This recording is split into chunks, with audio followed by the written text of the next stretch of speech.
What's up guys? Today I'm going to be unboxing a 945 Industries concealment carry bag. And this is specifically the Summit XL bag in the Castlerock colorway. And along with the bag, I've also got 3 holsters for my 3 handguns and a couple of other accessories. So let's get into this unboxing. Okay, now that I've got everything laid out, let's just go over the system and see how everything works. So you have your bag right here. And there's a couple of different options for how you want to set it up. If you want to do a crossbody carry, if you want to carry on your waist, and there's some stabilizer straps. But I'm just going to go ahead and remove those for the sake of simplicity. So those are just pretty easy. You push them in and then you unhook the metal loop just like so. So I'm taking the bottom stabilizing strap off. I'm just gonna toss that. I really don't care to have it. It's not something that I'm gonna be wearing.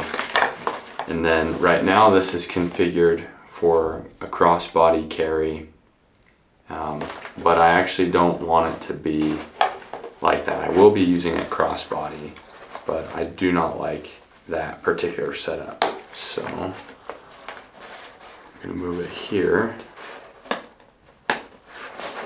and then loosen the strap a little bit. Now I can wear it like this. So I don't need this tag. So you'd open the main compartment and you'll notice that you have your Velcro surface right here. And this is where you put your holster. So I'll just choose my Sig Sauer holster, which is gonna fit very nice and easily.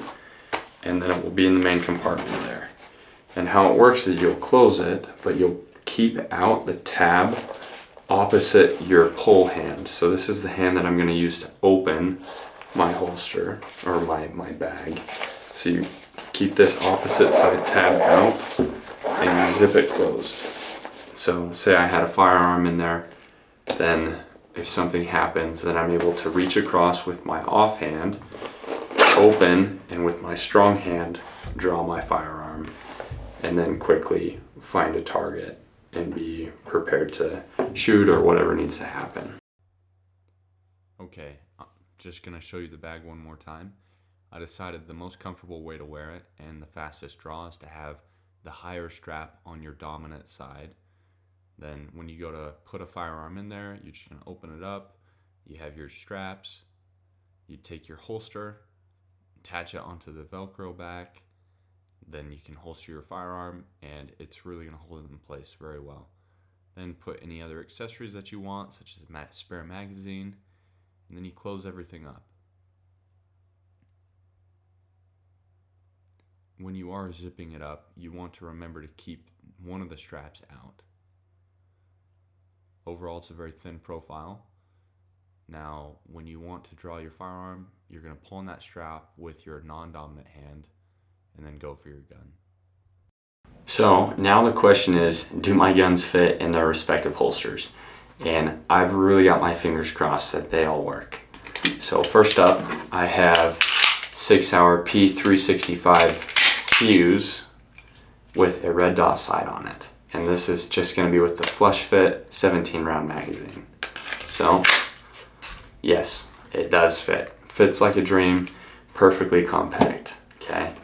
Next up, Smith & Wesson Performance Center MP 2.0 chambered in 10mm auto. And this is one of my favorite guns. Honestly, that comp helps a lot with the kick. Still hits pretty hard, but just overall fantastic gun. So does it fit? Fits perfectly, and I could also have a red dot mounted on that easily.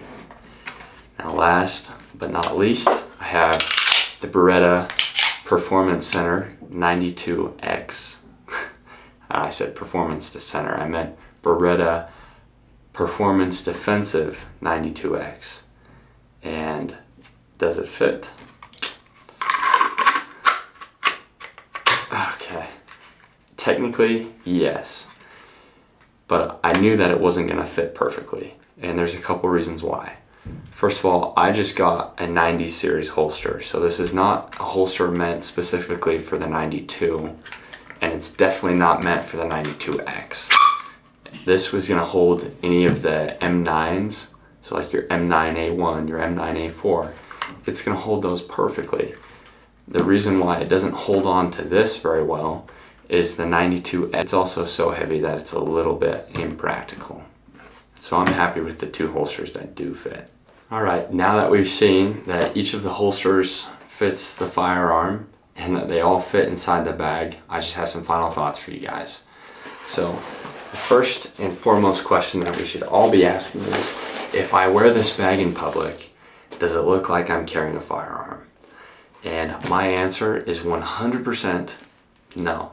It does not look like I'm carrying. If somebody recognizes that this is a concealed carry bag, they're probably also carrying, but just to the ordinary person who doesn't know what they're looking at, they're just gonna think it's a fanny pack, a crossbody bag, or a man purse, or whatever you wanna call it, okay?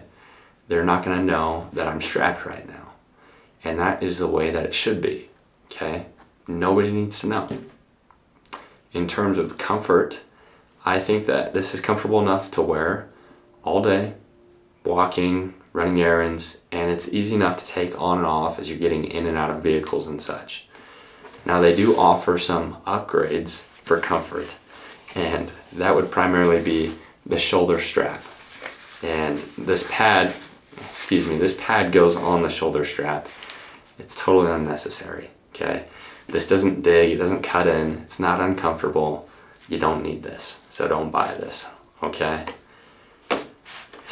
Another upgrade that you don't need is the universal inside the waistband holster adapter. Essentially the idea with this was, if you already have a Kydex holster but it doesn't have any Velcro backing, you could just connect it into this, mount it in your holster, mount it in your bag, and then just treat it like a normal off-body carry holster. In my experience, that doesn't work well. You're gonna have a harder time clearing your firearm out of the holster. It's just gonna slow you down, and you're gonna run the risk of something jamming up the system, just not being smooth, not being fast to the draw. And you don't want that to happen. So I would say the solution is very simple. If you're gonna carry off the body, you need to have a dedicated holster with the Velcro backing built in, okay? And then if you also are going to end up carrying inside the waistband or an appendix carry, you need to have a dedicated holster for that with the right clips and the right angle and everything. Simple as that. Are you gonna wind up with more holsters than you'd like? Perhaps, but honestly, hoarding gear, it's harmless, and we all do it. So let's just own up to it and just keep buying stuff, right? Overall for me, off-body carry is a lot more comfortable and concealable. You know, it doesn't matter how small a firearm is, it really just kind of sticks out on someone as skinny as me. So this is the way to carry. Now, at the end of the day, no matter what you're carrying or how you choose to carry, doesn't really matter. The most important thing is that you are armed and that you're trained, that you know what you're doing. So when the time comes, if you need to defend yourself and those around you, you know what to do and what not to do. That's it for this video. If you're interested in any other off-body carry options, like and subscribe, because I'm going to be making a video about the Grab Conceal Carry Bag, and you're going to be able to see that on my channel very soon. Thanks.